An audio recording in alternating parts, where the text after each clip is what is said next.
Hello, and welcome back to The Director's Cut, brought to you by the Directors Guild of America. You can subscribe to our podcast on iTunes, Google Play Music, Stitcher, or our SoundCloud page at soundcloud.com/thedirectorscut.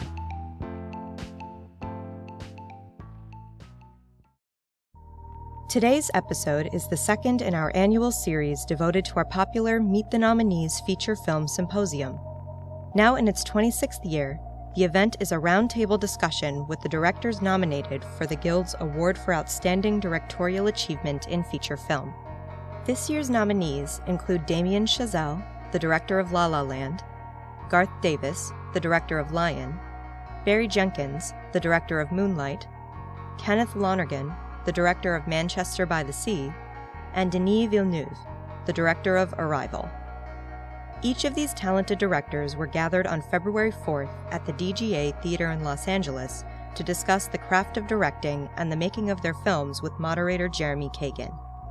So please enjoy part 2 of our Meet the Nominees special and listen to the 5 nominees discuss the exciting challenges that come from finding just the right actor to bring a character to life. Highlights include Mr. Davis explaining the immense challenge of casting a 5-year-old to play a lead role in the film, Mr. Jenkins speaking about the considerable weight he places on interviewing an actor before he casts them, and Mr. Villeneuve sharing his advice on how to cast aliens. Let's talk about casting. It's, as many says, one of the most important parts of our process.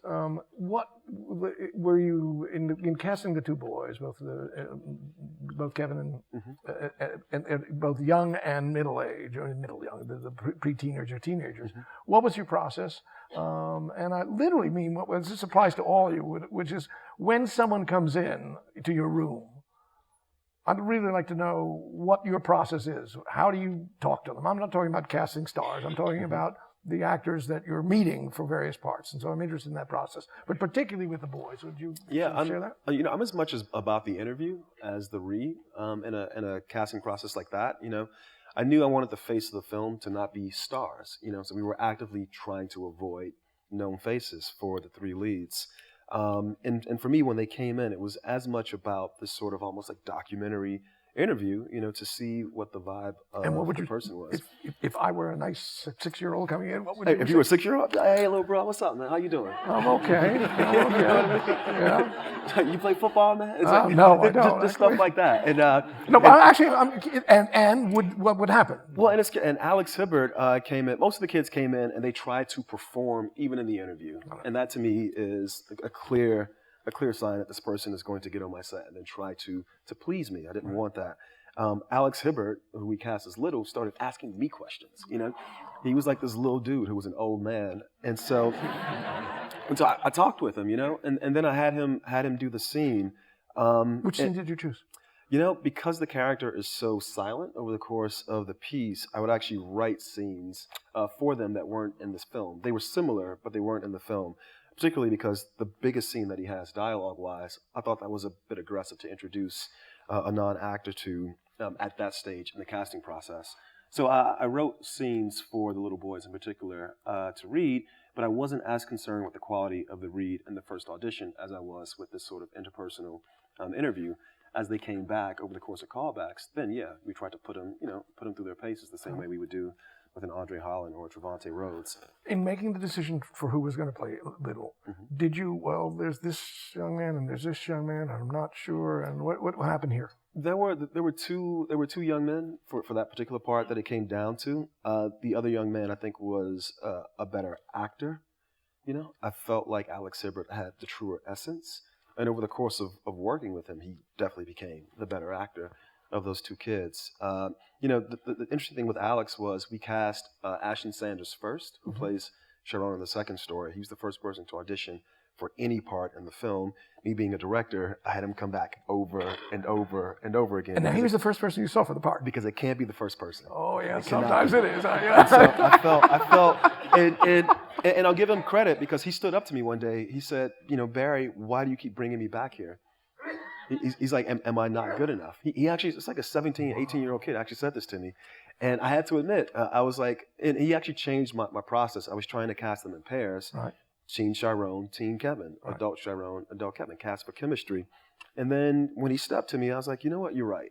You are by far the best person I've seen for this part. The part is yours. I'm not going to bring you back, but we're going to find somebody who's good enough to stand up with you. Because I kept bringing these kids in with him, and he was eating them alive. Oh, wow. It was, and it was killing me. And I was so scared that we weren't going to find the kid to play opposite him. And how'd you find that, Kevin? So my casting director, Yessie Ramirez, I don't know if she's here, but I'll give her all the credit in the world. That part was a part that we offered a few people and they passed. Not stars. We just, but just, regular actors. We offered a few people, they passed. And we kept getting deeper and deeper into the process. It was like 2 weeks out from production, and we had not cast that part. Wow. But Yessie did this brilliant thing where she started casting the net wider and wider and wider, and she looked at these colleges with undergraduate theater programs in the New York State area, and she found the high schools that were feeder schools for those colleges. And she went on the high school website, looked at all the faces, and she asked a bunch of 17-year-old kids to self-tape. And this kid, Jarrell Jerome, he sent in a self-tape. And I was like, this fucking kid. Fabulous. What scene? Do you remember what scene? It was for the two kids in the high school's second chapter. It was the scene on the beach. It was a scene on the beach. For them, I was like, you got to know what you're getting into. Wow. And also too, because we didn't have any rehearsals on the film at all, and we just couldn't afford it. And so, for everyone but the kids, I had to know that they were capable. And so that was the scene that we cast them off. But with Alex Hibbert, we had already cast Trevante Rhodes and Ashton Sanders.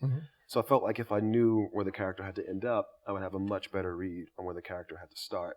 And I knew I wanted the kid to be from Miami. And so we only looked at Miami for the youngest kid. Wow.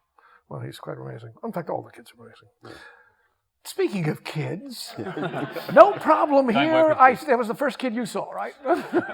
Talk about how you cast. He was 5.5 when I shot. Yeah. Yes. Talk about how did you cast a 5.5-year-old? Well, first the Shakespeare everyone said I should reading cast an 8-year-old that looks young. Nice. It's like the classic.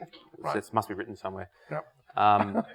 But it just took away the power of the scenes and the innocence. So I don't know. I did a bit of research and asked people how long it took to cast their child in a movie, and it kept coming back 6 months. It takes about 6 months, and I said okay. So I rang up the producer and said we've got to start yesterday. So we got a casting director in India, Tess Joseph, to start casting in 3 different cities. And the other complication we had was that this child also had to come with us to Australia, so they needed to get a visa, which ruled out any child from a street or a slum because they don't have any identity papers. And even then, there's no guarantee, as we all know in the world that we're living in right now, that they would even get to Australia. So, and we also found out that the visa process may take up to 6 months as well. So we had to push the shoot straight away, just through that information. So I don't know. It was, and then this child's performance has to hold up the first half of the movie. So it was pretty scary start for this film. But anyway, this casting director went around to all the schools and would get them to do. It was chaotic, and get them to do one little scene. Just literally, they're in a line. Next. It was that quick. Which scene? It might just be lifting up the bicycle, or showing the strength, or whatever. Just something very simple. A bit of dialogue, a bit of physicality, and then I would get all this. I'd get all this material each week. I'd get hundreds each week in Dropbox, and I'd go through and put a little colour next to ones that I liked. Right. And after about 4 months, 5 months, and I'd put them up on the wall and start to find all the different characters, and we had about 100 to 200 shortlisted children. And I went over there with an acting coach from New Zealand, Miranda Harcourt, who is just a genius and brilliant. And we created these rehearsals, like these kind of workshops. And we're just basically 2 to 3 weeks just workshopping these children to see if we could find this little boy. And what kind of workshops were? What kind of things went on in the workshops? They were games. They were games to see if they could listen, engage, not fall out of the game. Like stay in the game that we're playing. Right. And the games are all about your instinct, about danger, about love. So we created all these different games with the children. Can you be specific about a game? So one that I used a lot was the children had to choose a brother or a sister, a make-believe one, and then that brother or sister had to lie on the ground, and then everyone else in the room was trying to take that child from him. They're going to hurt your brother or sister. So you've got to protect them. And by protecting them, you've got to roar like a lion. Like really roar. And so the closer, so you've got eyes, and if you see someone who's going to get too close, you've got to protect your brother or sister. And it was really great because it very quickly showed me children weren't afraid to go there. And they understood what it was to have family and to protect family. And a lot of kids just go, it's not working. And we had this little technique where I would scream, and then I'd get them to scream, and then if I got higher, I'd do this with my hand. And I go, we'll get it here, you're here. And just very simple, because they don't speak English. So we had all these very basic games that... Give me one more game that you remember. If you remember, it's okay. This is a fabulous one. This is something we're learning from, honestly.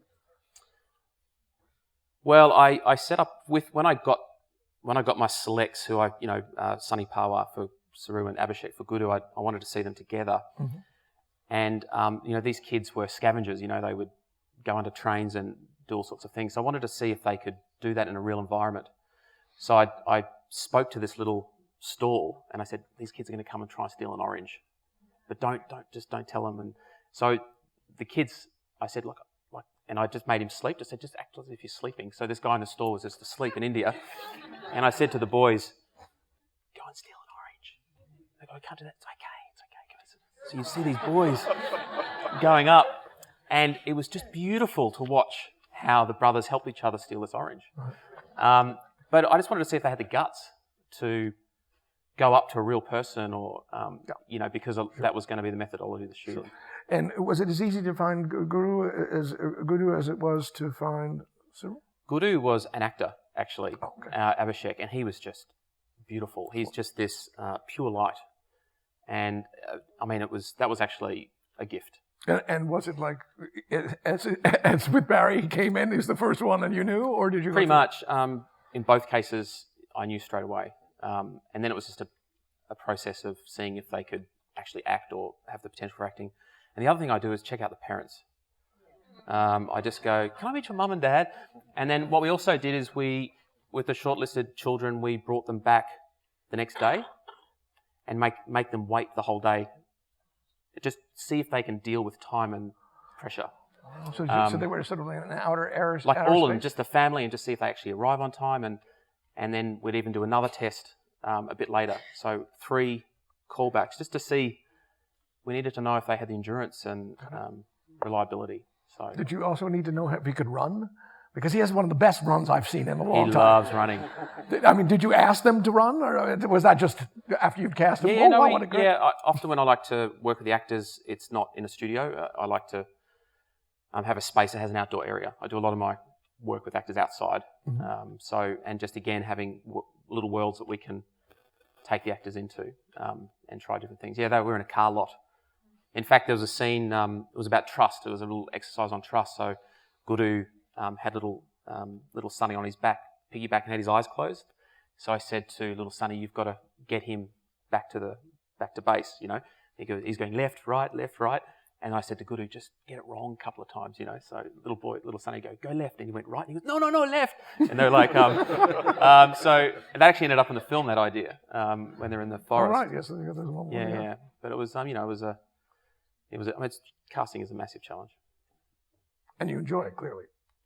Yeah, I do love it. It's my favorite bit, probably. Yeah, I can see. Damien, the 3 girls who are the roommates, how did you cast them? Because they're dancing and singing, and I'm interested in the process of, how'd you find them? It was that took a while because there were sort of, obviously various parts of the audition, and they were kind of parceled out. One of the actresses I knew, just her work a little bit, Sonia Mizuno, who's in Ex Machina, and she just has this incredible screen presence that, and she's a dancer. She's a former ballet student ballerina. So that was kind of somewhat she I think was one of the first people to be cast, and then the other two, yeah, it was just Callie Hernandez and Jessica Roth. It was just combination really of my casting director Deb Aquila and the choreographer kind of doing their own sort of searches, and we'd kind of see whether it was actors who could dance a little, dancers who could act a little. It's that kind of tricky thing because those worlds don't overlap as much as they used to. And when someone would come in to you, particularly even those parts, if you remember, what would you be asking them to do? I mean, how would you engage them at that moment in that particular casting situation? Well, if it's me, I'm really engaging them on the character and the dialogue. I would always do a fair amount of improvisation with them, and just sort of get a sense of who they are, both as people and as performers. As sort of like Barry was saying, I mean, it's not. I think there's only a limited amount of information you actually get from a cold read. It can be a useful starting point, but it's not really. I don't know. I think almost everyone sucks in a cold read, so I think you have to look outside that narrow parameter a little bit and let them show you who they really are. And if you were doing improv, what kind of improv will you set up? What will you do? I would, sometimes, sometimes it would be with Deb, the casting director, she got very used to these sort of situations that I would throw her and the actors in because I would like to just watch, and she was very game. I think she really enjoyed it. And I would just kind of throw things at them. Usually, it had to do with kind of what it felt like it would be like to me to have a bunch of people kind of competing for the same jobs, all living together, and which is a little bit actually not on the acting side, but it was a little bit my life. When I first moved to LA, I was rooming with 3 or so other people, and we were all trying to be writers or directors, and you're kind of like, you support each other and you smile and you're really excited when the other person books this and that, but really you're pissed off. And I just wanted that feeling, I think I wanted to see people who could kind of play that, like, not tip it too far over into a parody where everyone is actually backstabbing, but actually get a little bit of a hint of that thing that you're a fool if you don't admit is there a little bit, Would you describe to the actress or actor who's just come in what you just did describe to us, or are you asking them, or are you setting up a scene where that might get revealed? I'm just sort of, how do you get to see what you just asked for? Yeah, I wouldn't talk that long. I would probably just kind of try to just give them a very quick situation, like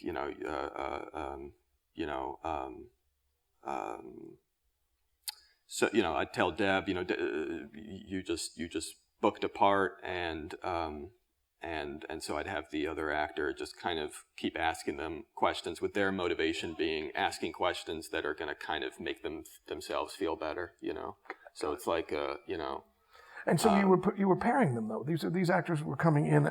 No, because these would be. So that's why I would always be with Deb, the casting director. Yeah, so she became the kind of the more or less willing kind of like improv participant in all of these things, and that would be in combination with reads, and then obviously sort of in a separate audition process was singing, dancing, where I would either be present or be looking at tapes, but those would be more guided by Mandy, the choreographer, because she knew what kind of steps, what kind of moves, and she was just looking for shapes, really, just kind of what kind of, if someone moved a little more ballet-like, if someone moved a little more jazz-like. I mean, you'll find so many people just say on their resume that that they're a virtuoso tap dancer, and you realize it's not always true. So you do need to do that. Were there times where you disagreed, where I like this actress because of what she's or he's giving, but this, she's. Well, it was always a little bit of that fight where it's a little bit, because you're evaluating 2 or 3 different skill sets. There was a little bit of a this over this.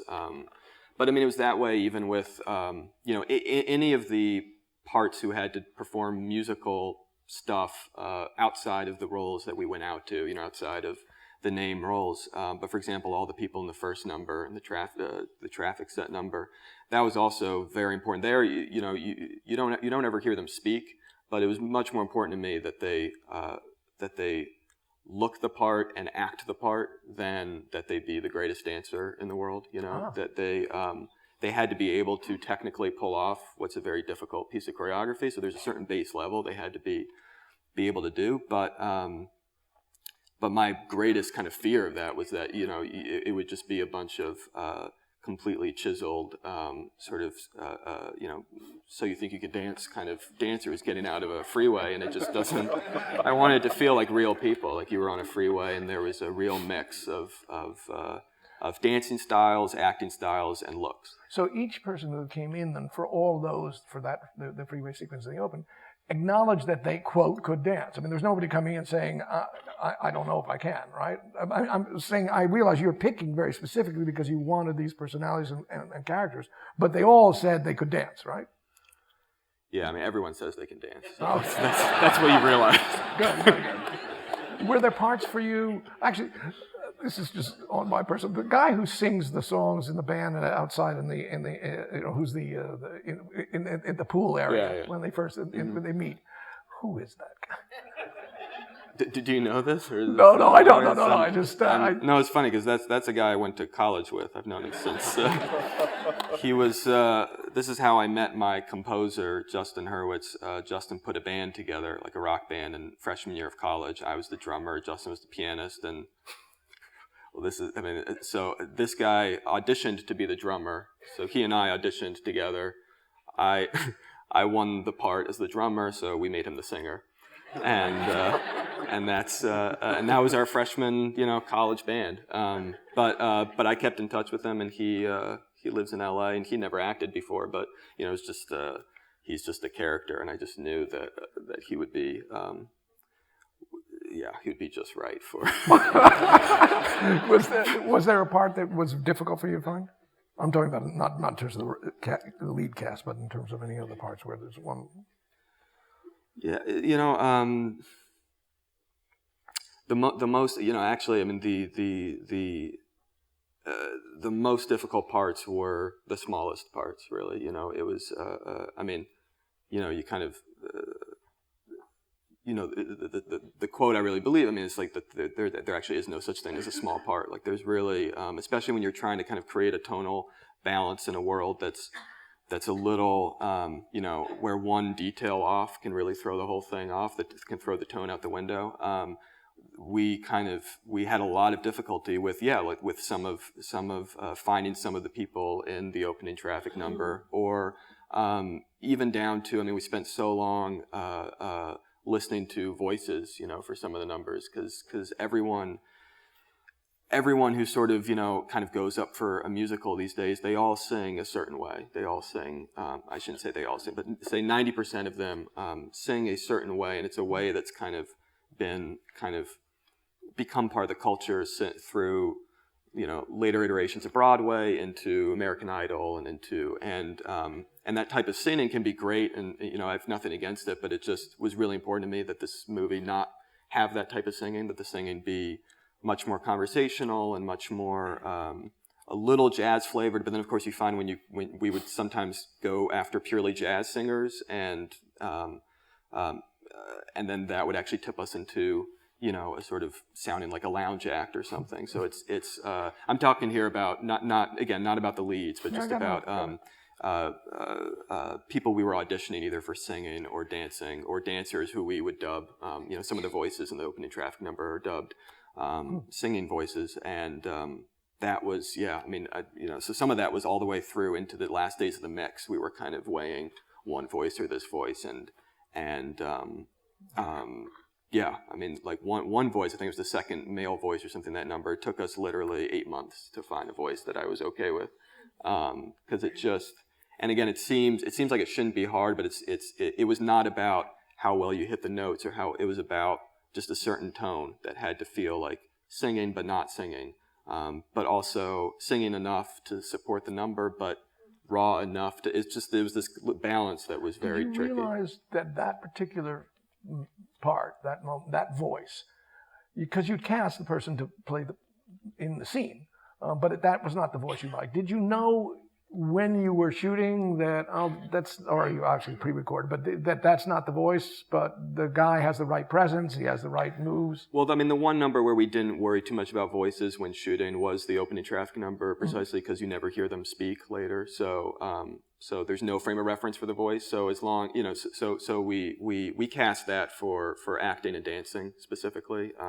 They had to be able to properly lip sync. It was good if they could kind of sing out the number. And I think a few of them we weighed using their actual voices because they did happen to be great singers. I don't think we wound up using any of the actual voices, but but then again, it becomes kind of a combo thing. Cool. Kenneth, Patrick, how did you find it? Oh, well, I made Lucas Hedges audition a lot. Doug Abel, who's the casting director, who's really great with kids particularly, he said to me, he was actually our first choice. He came in first, and I made him audition 6 times until. We have a theme here. He did not, however, have the nerve to ask me why. He just kept coming in. It's interesting because he was 17 playing 16. Part was originally supposed to be 15, but I bumped it up a little bit when we ended up casting Lucas. And he's this, he's now been working steadily pretty much since he did Manchester. So he's now, I think, accumulated kind of a body of experience, but he'd only done a few small parts before, and he was this incredible talent, but he didn't have, if he couldn't do it, he didn't have any way to get there. So, and I'd never worked with an actor like that before, because I've worked with young people before, but they'd all had some technique or some chops, and I shouldn't say chops because he's got plenty of chops, but he would get to this place where he'd be just stuck. And so I really had to, and we now speak a common language, but at first we didn't. So for instance, I would occasionally try to have him improvise to loosen him up, and he just would seize up, he was like, dude, whenever I have to improvise, I just freak out. So I'm like, okay, we won't be doing that. But he just auditioned a lot, and he just had this great, we saw these great guys, but some of them seemed more like the kid, more like he was really from the area.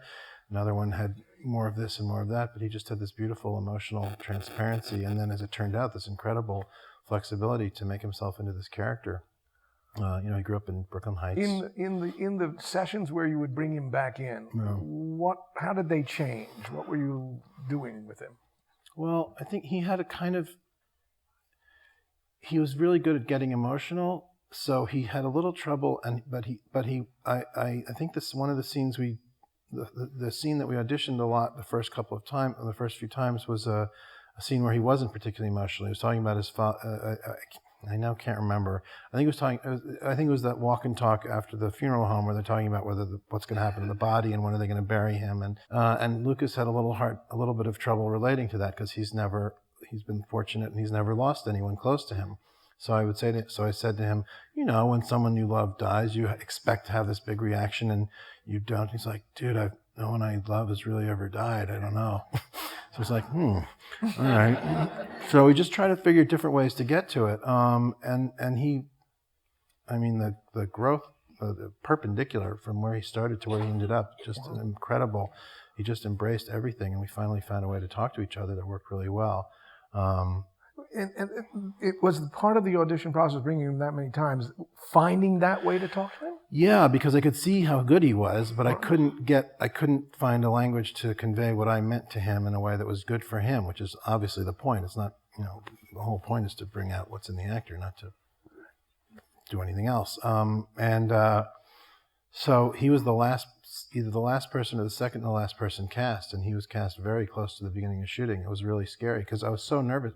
I now realize I didn't need to audition him that many times, but I was the movie really half the movie rests on him. Yeah. But I got to give him the part to his face, which was really great. In person? Yeah, because I made him come up. We were scouting, and we were up in Gloucester, and I made him get on the train and come up to read with Casey, who had been unavailable for the earlier 2 weeks. So this is the second time they had met, and then we were all on the train back to New York together, and I decided to cast him. So I went over, and he was sitting in the train. He was sure he'd blown it. because I hadn't cast him. We'd gone to the casting office, we'd gotten in the car, we'd gone back to the train station, gotten on the train, and it was just like, man, we're going to have to ride back to New York together for 4 hours, and him not having the part, I think, is what he was thinking. And so I went up to him and I said, "So, Lucas, you have the part." And he's like, "Get the fuck out of here." Now, I want to know, could you have told it to him an hour earlier?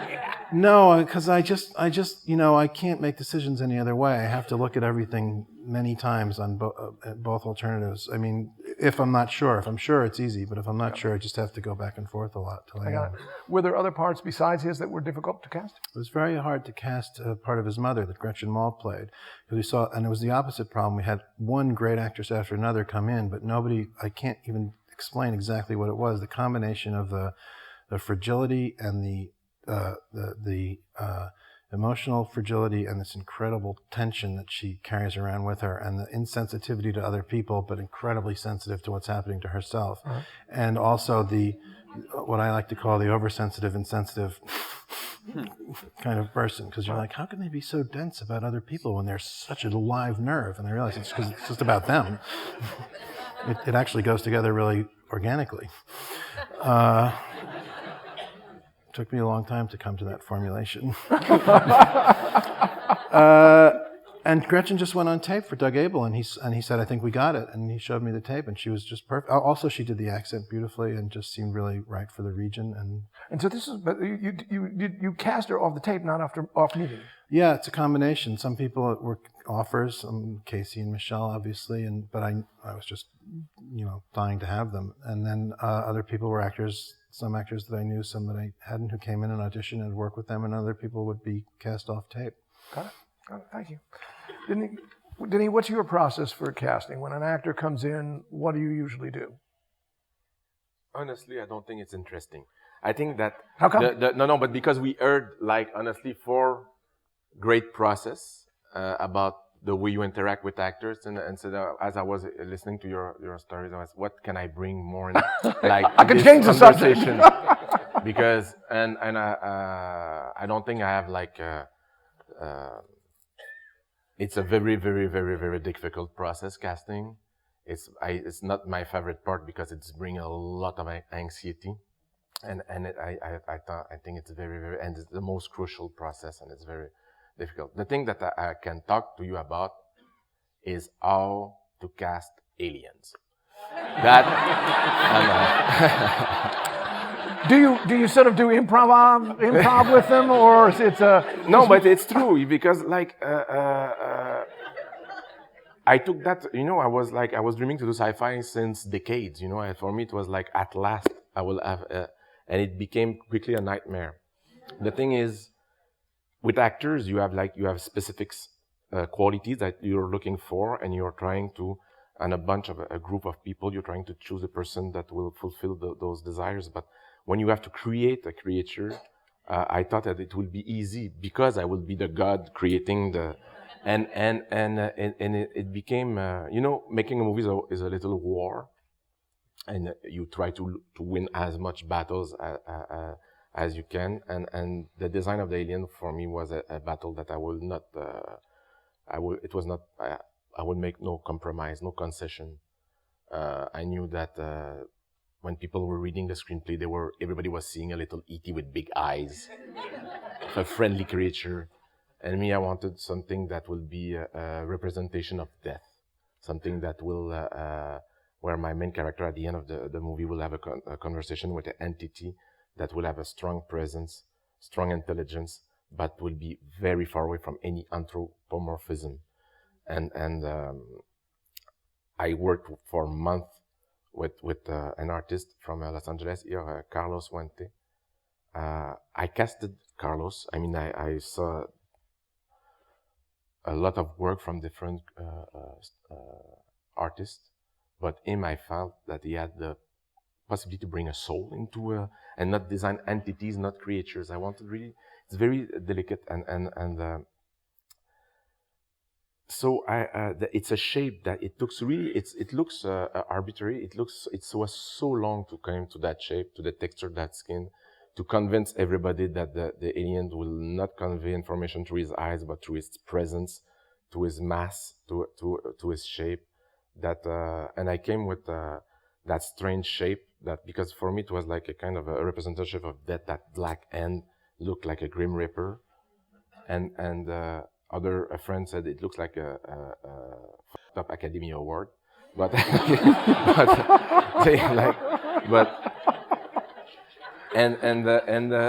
once you design and once I was able to convince everybody that we will follow, and I must say I'm grateful for all the producers and to have let me to go there. It was like painting, you had the relationship with those aliens like I was doing painting alone in my basement. It was like the most intimate process of arrival maybe. And then once you have the shape that is freaking out everybody, I'm talking, they were very afraid because there was no eyes. It's all the behavior, how to create the behavior. And honestly, I have a lot of respect now for directors that are doing animated movies like Pixar, because out to the amount of people. I'm used to, when I do a movie, I'm used to work with people around me, that like the cinematographer, the production designer, the actors, they're all in my bubbles. But when you talk to a VFX supervisor that will talk to another guide, another box that will talk to a computer artist in London, or it's very, I had to travel a lot to be with the artists side by side to explain to them that the alien will not behave like a puppy. At the beginning, they were like, to create the right behaviors, culture, the way they will communicate, so that was by far in Arrival my toughest casting problems with the aliens. There are two ways we see the alien. We see the base of the alien, but we don't know it's the base of the alien. And then deep into the film, we actually see the full being. What was your process of dealing with these two aspects? Because we don't see that second aspect until late in the film. It came from the fact that I knew that I was dealing with a movie that the structure will be based on a process, which means that it's school, so it's like a teacher goes in a little room, teach something, goes out with a clue, and that would be a repetitive pattern through the movie. And I was like, okay, how can I keep the tension alive? How can I beside the mystery of the story there, I just felt that aesthetically I needed something to help me as a filmmaker to keep some attention and some tension. And there was the idea that I came with the idea of the striptease, which is slowly I will unveil something of the aliens every time they come inside there was this idea of that white plasma that will be there like a veil that will slowly, the more you were getting closer to the creature, the entity, the more defined it will become. So there was like 3 layers of, at the beginning they just enter in the door, they are frightened to death, they don't want to come closer, and then progressively they get closer and closer to the screen, and I love the idea that part of it will be just revealed at the end. So it was like really part of this slow process of and playing with the perception that they look quite small at the beginning. The more you get closer to them, they are gigantic creatures. I like this presence, to feel a different kind of intelligence, to try to create with that creature the feeling you have when you are beside a very huge animal. Like I've been through, I had the chance once to be very close to a whale, and that feeling that you're dealing with something that is thinking and seeing the world in a different way, but still there's like a contact, a very strange intuitive contact that I was trying to recreate that. Got it. We hope you enjoyed listening to part 2 of this exclusive discussion. You can watch the full video of the Feature Film Symposium on our website at dga.org/events. And be sure to download next week's episode, where our 5 feature film nominees will finish their conversation. Check out past episodes of The Director's Cut by subscribing on iTunes, Google Play Music, Stitcher, SoundCloud, or wherever you listen to podcasts. Also, if you're enjoying the podcast, please leave us a review. We'd love to hear your feedback. Thanks for listening, and have a great week. This podcast is produced by the Directors Guild of America. Music is by Dan Wally.